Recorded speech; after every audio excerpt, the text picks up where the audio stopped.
Hello साथियों, कैसे आप सभी लोग। मैं दीक्षा यादव आप सभी लोगों का अपने यूट्यूब चैनल इन्फॉर्मेशन बाई दीक्षा यादव में हार्दिक स्वागत करती हूं। जैसा कि सभी स्टूडेंट्स लगातार Uttar Pradesh state medical faculty second round का इंतज़ार कर रहे थे। आखिरकार इंतज़ार हुआ समाप्त, तो फैकल्टी के द्वारा सेकेंड राउंड काउंसलिंग की डेट जारी कर दी गई है। जी हाँ, जो भी हुआ है कई हद तक स्टूडेंट्स के चेहरे पर मुस्कान लाने वाला हुआ है, क्योंकि कुछ जब नहीं होता है, कोई नोटिस नज़र नहीं आता है, तो स्टूडेंट्स घबरा जाते हैं कि पता नहीं अब आगे की प्रोसेस कब होगी। लेकिन कोई ना, एक छोटा सा नोटिस जारी हुआ है जिसमें इन्होंने बताया है कि कब से सेकेंड राउंड की प्रक्रिया शुरू होगी। हाल ही में हमने आपको बताया था कि सेकेंड राउंड में कौन स्टूडेंट्स भाग ले सकता है। एक बार पुनः आपको बताऊंगी कि आप सेकेंड राउंड में भाग ले पाएंगे या नहीं ले पाएंगे, क्योंकि ये तो फैकल्टी ने पहले ही नोटिस जारी कर दिया था कि भाई कौन स्टूडेंट सेकेंड राउंड में भाग ले पाएगा, कौन स्टूडेंट्स नहीं ले पाएगा। कुछ कैंडिडेट तो यही पूछ रहे हैं कि सीटें कितनी बची हुई हैं, ये बता दीजिए। पहले मैं इसी के बारे में बात करूंगी कि सीटें कितनी बची हैं। देखो, अदर में अगर वेबसाइट की बात करूं या अदर किसी एग्जाम की बात करूं, तो फर्स्ट राउंड का सीट मैट्रिक्स आता है, सेकंड का आता है, थर्ड का आता है। ऑफलाइन ऑनलाइन जो भी काउंसलिंग होती है ना, सभी का सीट मैट्रिक्स ये लोग रिलोड करते हैं अपनी वेबसाइट पर। लेकिन फैकल्टी मात्र एक ऐसी वेबसाइट है जो सीट मैट्रिक्स जारी नहीं करती है। ऐसा नहीं है कि इन्होंने बता दिया हो कि भाई फर्स्ट का तो हमें पता है कि भाई इतनी इतनी सीटें और इतने इतने कॉलेज, इस कॉलेज में इतनी सीटें हैं। अब आप ये कहो कि सेकंड राउंड में ये लोग आपको बता दें कि सेकंड राउंड में इस वाले कॉलेज में इस कोर्स की इतनी सीटें बची हुई हैं, नहीं, ऐसा ये लोग डाटा नहीं रिलोड करते हैं। तो हम अपने अंदाजा अनुसार अगर आपको जानकारी दूं, तो लगभग लगभग 30 से लेकर के 40% सीटें अभी बकाया होंगी, क्योंकि हर साल इतनी सीटें बकाया रहती हैं। ओके, लेकिन वैसे अगर आपको बताऊं कि कोई सीट मैट्रिक्स आएगी, उस पर दिखाया जाएगा कि कितनी सेकंड राउंड में सीटें बची हुई हैं, तो ऐसा नहीं है। तो एक जी प्रश्न आप लोग थोड़ा कम कर दें कि सीटें कितनी बची हैं, मैम बता दीजिए इस वाले कॉलेज में अभी इस कोर्स की कितनी सीटें हैं। नहीं, ऐसा डाटा ये लोग रिलोड नहीं करते हैं।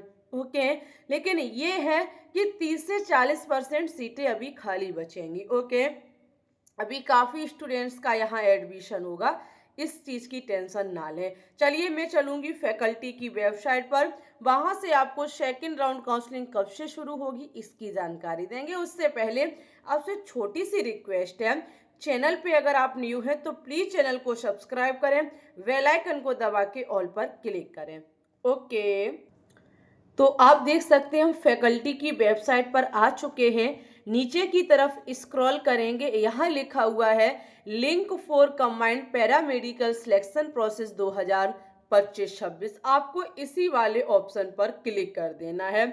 जैसे ही आप यहाँ क्लिक करेंगे, एक चीज यहाँ पहले आप देखेंगे कि किसी भी प्रकार का कोई नोटिफिकेशन नहीं है। यहाँ देखो score card, counselling registration, choice filling, जो यहाँ डियर पहले से था वही चीजें अभी भी दर्शाई जा रही हैं। आपको यहाँ कोई नया नोटिस है? बिल्कुल भी नहीं है। ओके, तो फिर मैम जी हम कैसे जानेंगे कि सेकेंड राउंड की प्रक्रिया कब से शुरू हो रही है? जो आप यहाँ देख सकते थे वो अब की बार यहाँ नहीं दिया गया है। ये लाइन चल रही है वेलकम टू एप्लीकेशन पेज, यहाँ पे आपको दर्शाया गया है कि जो आपका राउंड सेकंड है CPSP 2025-26 will be start from आपका 27 अगस्त 2025। यस, आपका जो सेकंड राउंड है वो लगभग 27 अगस्त से शुरू हो जाएगा। 26 अगस्त है, यानी कि इन्होंने कहा है कि 27 अगस्त से आपका सेकंड राउंड काउंसलिंग शुरू कर दिया जाएगा। हाँ, हो सकता है कि परिवर्तन हो जाए, ऐसा भी यहाँ लिखा गया है कि यहाँ पे हो सकता है कि आपका परिवर्तन हो जाए, अन्यथा कोशिश पूरी है इनकी कि 27 से शुरू हो जाएगा सेकेंड राउंड। अच्छा, 27 से नहीं हुआ तो इतना क्लियर है 30 से पहले तो हो ही जाएगा जैसे परिवर्तन होता है। तो वैसे जैसे ही कल कोई नोटिफिकेशन आएगा हम आपको सबसे पहले जानकारी देंगे, तो इस चीज़ से आप बिल्कुल भी डरे नहीं कि हमें कैसे पता चल पाएगा। जब तक इन्फॉर्मेशन बाय दीक्षा यादव चैनल है तब तक बिल्कुल भी टेंशन ना लें।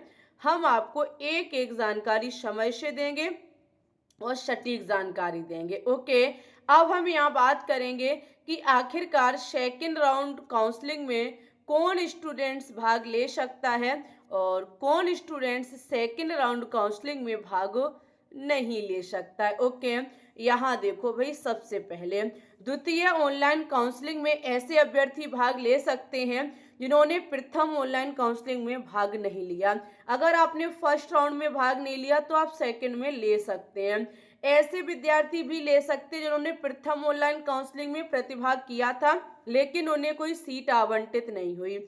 आपने भाग तो लिया था फर्स्ट राउंड में लेकिन सीट नहीं मिली, तो ऐसे अभ्यर्थी पुनः रजिस्ट्रेशन एवं सिक्योरिटी फीस जमा करने की आवश्यकता नहीं है। आप भाग ले सकते हैं, आपको ना ही रजिस्ट्रेशन फीस देनी होगी ना ही आपको सिक्योरिटी फीस देनी होगी। और जिन्होंने पहले भाग नहीं लिया उन्हें सिक्योरिटी फीस भी देनी होगी, रजिस्ट्रेशन फीस भी देनी होगी। और ऐसे कैंडिडेट भी भाग ले सकते जिन्होंने आवंटन प्रशिक्षण केंद्र में प्रवेश प्रक्रिया पूर्ण करते हुए अपग्रेडेशन हेतु आवेदन किया है। अगर कोई कैंडिडेट ने भाग लिया, सीट अलाउट हुई, एडमिशन लिया, अपग्रेड करना चाहते हैं, तो ऐसे कैंडिडेट भी पुनः सेकेंड राउंड में भाग लेंगे। उन स्टूडेंट्स को पुनः रजिस्ट्रेशन फीस तो जमा करनी होगी लेकिन सिक्योरिटी फीस नहीं देनी होगी। ओके, साथ ही में ऐसे कैंडिडेट जिन्होंने प्रथम ऑनलाइन काउंसलिंग में सीट आवंटन होने के पश्चात आवंटन प्रशिक्षण केंद्र में प्रवेश प्रक्रिया पूरी नहीं की, अगर आपको सीट अलाउट हुई थी लेकिन आप कॉलेज में जाके एडमिशन नहीं ले पाए या आपको कोर्स पसंद नहीं, आपने उस चक्कर में गए ही नहीं कॉलेज, तो ऐसे में आप दोबारा भाग ले सकते, लेकिन ध्यान रखिएगा रजिस्ट्रेशन फीस भी लगेगी और सिक्योरिटी फीस भी लगेगी। 5,000 पहले वाले आपके वापस नहीं आएंगे, वो तो व्यर्थ चले जाएंगे, जब्त कर लिए गए वो आपके। द्वितीय ऑनलाइन काउंसलिंग में ऐसे अभ्यर्थी भाग ले सकते हैं जिनका प्रथम ऑनलाइन काउंसलिंग में संबंधित प्रशिक्षण केंद्र द्वारा कोई प्रपत्र निरस्त कर दिया था परंतु अभ्यर्थी द्वारा दूसरे चक्र की काउंसलिंग में पूर्व सही करा लिया है। आपने फर्स्ट राउंड में भाग लिया, सीट आवंटित हुई, एडमिशन के लिए गए तो वहां डॉक्यूमेंट्स में कमी पाई गई, उस चक्कर में सीट अलाउड नहीं हुई, तो ऐसे कैंडिडेट भी पुनः सेकेंड राउंड में भाग ले सकते हैं लेकिन उन्हें रजिस्ट्रेशन फीस और सिक्योरिटी फीस जमा करते हुए प्रतिभाग लेना होगा, पुनः आपको देना होगा। लेकिन 10th और 12th में अगर कोई भी मिस्टेक थी दस्तावेज में तो ये मान्य नहीं होगी और आप दोबारा भाग नहीं ले पाएंगे। ओके, ये सारी चीज़ें हैं कि आप भाग ले पाएंगे या नहीं ले पाएंगे।